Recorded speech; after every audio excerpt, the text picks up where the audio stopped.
नमस्कार। कोकण सृष्टि के सभी दर्शक साथियों को प्यार भरा जय संविधान। आज हम बात करने वाले हैं संजय पांथर जी से। उनका परिचय करके देते समय उनका परिचय यह है कि वो एक सामाजिक संस्था के संस्थापक एवं समाज सेवक हैं और आज उनके साथ हम बात करने वाले हैं एक धोखाधड़ी के उजागर करने वाले प्रयोग की। संजय जी जो थे, गोरेगांव से लेके बोरौली के बीच में एमयूटीपी के अंतर्गत रेलवे कटिंग प्लान जो है, उस प्लान में जो कि लाभार्थी लोग हैं पुनर्वसन के लिए, उन लोगों को जो घर उपलब्ध करके दी जा रही है या लाभ उपलब्ध करके दिया जा रहा है, उसमें फर्जीवाड़ा हो रहा है। उस फर्जीवाड़े में एमएमआरडीए के समाज विकास अधिकारी जो है, उप समाज विकास अधिकारी एवं वहाँ के जो दहशतगर्द गुंडा लोग हैं, वो भी उसमें सम्मिलित है। साथ साथ किस तरीके से तोताया फर्जी अधिकारों के साथ वहाँ पर साठगांठ है, आज वही साठगांठ उनके माध्यम से हम समझने का प्रयास करने वाले हैं। पंथर जी, आप हमें बताइए कि जिस प्रकल्प के बारे में आप हमसे बात कर रहे हो, दरअसल वो मसला क्या है, किस तरीके का धोखाधड़ी वहाँ पर हो रहा है और कैसे वहाँ का जो पूरा रैकेट है उसका क्या एक्सेस पॉइंट और किस तरीके से काम करता है। जी सर, धन्यवाद।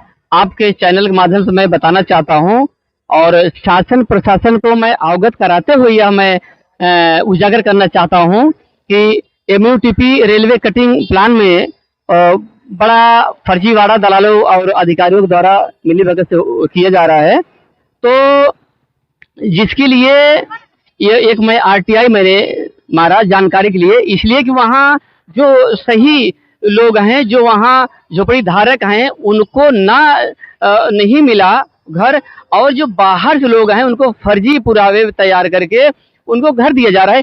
ऐसा जो है मुझे इन्फॉर्मेशन मिला था, जिसकी जानकारी निकालने के लिए मैंने एक आरटीआई एमआरडीए डिपार्टमेंट में सामाजिक विकास कक्ष में मैंने एक आरटीआई मारा, जिसकी जानकारी वहाँ के सहायक समाज विकास अधिकारी माननीय ताजी जोशी साहब ने मुझे 28 नवंबर को 10:59 पे उन्होंने फोन किया।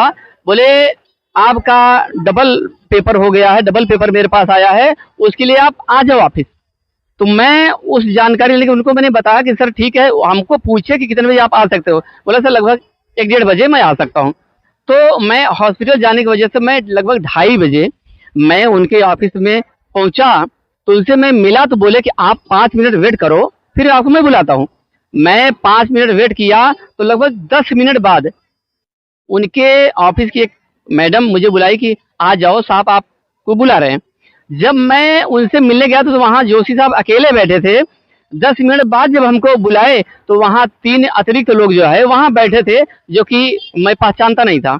उसके बाद मैं वहाँ पहुँचा, बैठा, तो माननीय साहब जोशी साहब ने सामने बैठे आदमी की तरफ इशारा करते हुए बोले हाँ यही है जिन्होंने आरटीआई डाला था। तो मेरे बगल में बैठा आदमी हमें बोला कि तुमने आरटीआई क्यों डाला।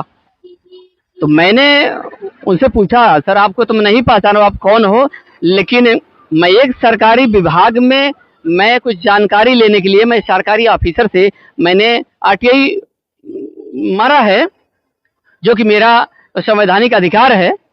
लेकिन वह आदमी मुझे धमकाते हुए फिर दोबारा बोला कि नहीं तुमने आरटीआई डाला क्यों और किससे पूछ के तुमने आरटीआई डाला। बोले सर इसमें पूछने क्या बात है। ये साहाजी जोशी जो अधिकारी है, इनके कक्ष में आपके साथ ये वार्तालाप हुई? जी हाँ, साहाजी जोशी साहब के केबिन में उनके सामने ये बात हो रही है। उसके बाद वो आदमी मुझे धमकाते हुए बोला कि तुम हमको जानते हो, मेरा नाम क्या है? मेरा नाम पप्पू टर्नर है, और तुमने जो आरटीआई डाला है ना, अभी तुमको मैं बताता हूँ। मैं तो मैंने जोशी साहब से मैं पूछा, बोला जोशी साहब इनको आप बुलाए हैं? तो जोशी साहब ने मुझे बताया कि नहीं नहीं जो भी है आप दोनों जन समझ लो। ये जो पप्पू टर्नर उर्फ क्या नाम है उनका? कलीम खान उर्फ पप्पू टर्नर। तो इनका आपके आरटीआई में आपने नाम मेंशन किया था? नहीं, ऐसी कोई बात नहीं। कलीम मतलब आप आरटीआई में उनका कोई नाम आपने मेंशन नहीं किया था, फिर भी उनको वहां पर बुलाया गया, ऐसा आप वहां के जो कर्तव्य अधिकारी शाहजी जोशी थे, ऐसा आपका कहना है? जी, मैं पप्पू टर्नर का नाम भी कभी नहीं उसमें सुना था कि पप्पू टर्नर कौन है, कैसे हैं। उस दिन वहां अचानक वो सामने आए, बोले कि मेरा नाम पप्पू टर्नर है और तुम जानते हो तुमने क्या किया है। और उसके बाद मैंने डिस्कस किया कि सर ऐसा है कि आपसे मेरा कोई लेन देन नहीं है, मैं एक सरकारी विभाग, मैंने कुछ जानकारी लेने के लिए मैं आरटीआई मारा हूँ। तो उसने बोला कि तुमने आरटीआई क्यों डाला? तो पप्पू टर्नर का कोई सपोर्टर वहां खड़ा था, तो उसको हमारी तरफ इशारा करते हुए पप्पू टर्नर बोला कि ये नीचे चल रहा है तो इसको थोड़ा गर्म करते, इसका दिमाग ठंडा ठिकाने लगाते हैं। मतलब आपको वहां पर धमकाने का प्रयास किया गया? जी, हम और ये शाहजी जोशी जो कि वहाँ के कर्तव्य अधिकारी है, जी। उन्हीं के सामने सब कुछ हो रहा था? हाँ, उनके सामने सब हो रहा था। बल्कि तो शाहजी जोशी साहब ने बोला कि भाई यहाँ मच मत करो। इसके बाद जो है मैं सोचा कि मैं एक कानून और संविधान का रक्षक हूँ, शांति भंग ना हो, लफड़े दंगे झगड़े न हो, वो बचाने के लिए मैं वहां से निकला। मैं दूसरे अधिकारी से मिलने के बहाने में सोचा कि मैं बचा के निकल जाऊं, लेकिन ये लोग दूसरे अधिकारी केबिन में भी मेरे साथ साथ गए। तो वहां से मैं 5 मिनट रुका, उसके बाद फिर मैं वॉशरूम बहाने मैं निकला बाहर। मैं नीचे आया, वहां भी पप्पू टर्नर जो कलीम खान है उनके 2 बंदे नीचे आ गए मेरे पास, बोले तुम चलो ऊपर, तुमको साहब बुला रहे हैं। बोला कौन साहब बुला रहे हैं? बोले तुम चलो साहब बुला रहे हैं। मैं बोला मैं सिर्फ झगड़ा ना हो ये बचाने के लिए मैंने बहाना किया। बोला भाई अभी किसी से मुझे बात करना है, थोड़ा 5 मिनट जाएगा। दूसरा बंदा बोल रहा है कि तुम चल रहे हो कि मैं तुमको जबरदस्ती लेके चलूं? मतलब आपको उसी अधिकारी के कक्ष के बाहर, उसी प्रीमाइस में, एमआरडीए के जो प्रीमाइस है, उसी प्रीमाइस में आपको धमकाया जा रहा है कि तुम ठीक ढंग से चल रहे हो या तुमको उठा ले जाए? हाँ, तो वहां जो है धमकी भरे लहजे में उसने बोला कि तुम चल रहे हो या तुमको जबरदस्ती ले चलूं। फिर दूसरा जो सपोर्टर था पप्पू टर्नर का, उसने बोला ये सही से ऐसे नहीं मानेगा, इसको जबरदस्ती करना पड़ेगा। और वो दूसरा जो उनका सपोर्टर था मुझे बोला कि तू सीधे चल रहा है कि नहीं, तेरे को मालूम है पप्पू टर्नर कौन है? वो मुंबई के बड़े बड़े जो गैंग के शूटर है ना, सब उनके टच में है। मतलब जो आपको धमकाया जा रहा है, तो ये बोल के धमकाया जा रहा है कि मुंबई का जो गैंग है, जो कि ये अपराध जन्य कार्य करते हैं, उनमें से उनका एक नाम है और उनका नाम लेकर आपको धमकाया जा रहा है कि आपको पता नहीं है कि ये कौन है और आप जो आरटीआई डाले वो पीछे ले लीजिए। इस तरीके से आपको धमकाने का प्रयास किया जा रहा है। हाँ। अगर ये धमकाने का प्रयास किया जा रहा है तो इसके विरोध में आपने क्या कानूनी कार्रवाई अब तक की है? सर उसके बाद जो है मैं वहां से किसी तरह अपने आप को बचते बचाते मैं पीछे गेट से निकला और रिक्शा पकड़ के मैं आया BKC police station. BKC police station आया, वहाँ जो ड्यूटी ऑफिसर थे उनके पास मैं गया, लेकिन उस समय अनुपस्थित थे और कम से कम पौना घंटा 1 घंटा मैंने वेट किया। तो कोई वहाँ कांस्टेबल थे जिन्होंने मुझे बताया कि ड्यूटी ऑफिसर साहब इस समय शायद एसीपी साहब के ऑफिस में गए हैं, कुछ मीटिंग चल रही है। मैं निराश होकर चले आया।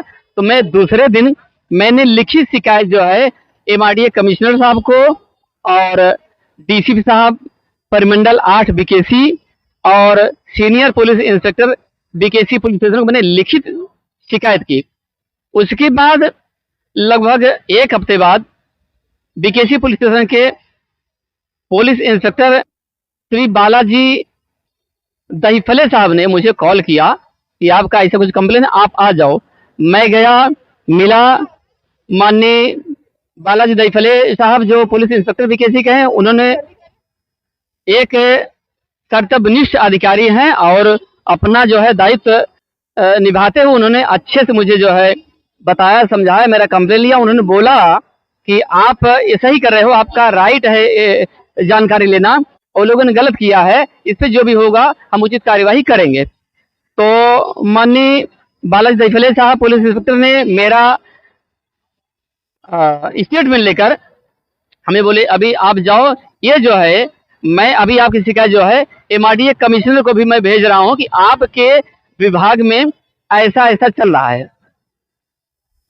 अब इस पूरे सीक्वेंस में ये बात तो समझ में आ गई, लेकिन ये बात आप हमें बताइए कि जो आपके जान माल को नुकसान हो रहा है, आपको धमकाने का जो प्रयास हो रहा है, तो इसमें कौन से लोग कहाँ कहाँ से शामिल हो रहे हैं। और ये जो फर्जीवाड़ा हो रहा है आप जो कह रहे हैं, तो ऐसे कौन से तोते या अधिकारी या फर्जी लोग आपको वहां पर दिखने को मिले, या ऐसी कोई गुंजाइश वहां पर आपको जब भनक लगी कि यहाँ पर फर्जीवाड़ा हो रहा है, तो ऐसे किसी का नाम आपके सामने आया कि जो यहाँ पर तोतेयागिरी कर रहा है, फर्जी अधिकारी बन के वहां पर लोगों को ठगने का प्रयास कर रहा है, या जो लाभार्थी नहीं है लेकिन दूसरों लोगों को वहां पर इस एमयूटीपी रेलवे कटिंग प्लान के अंतर्गत जो लाभार्थी नहीं है उनको लाभार्थी बनाने का फर्जी तरीके से प्रयास कर रहा है, ऐसा किसी का नाम आपके सामने आया?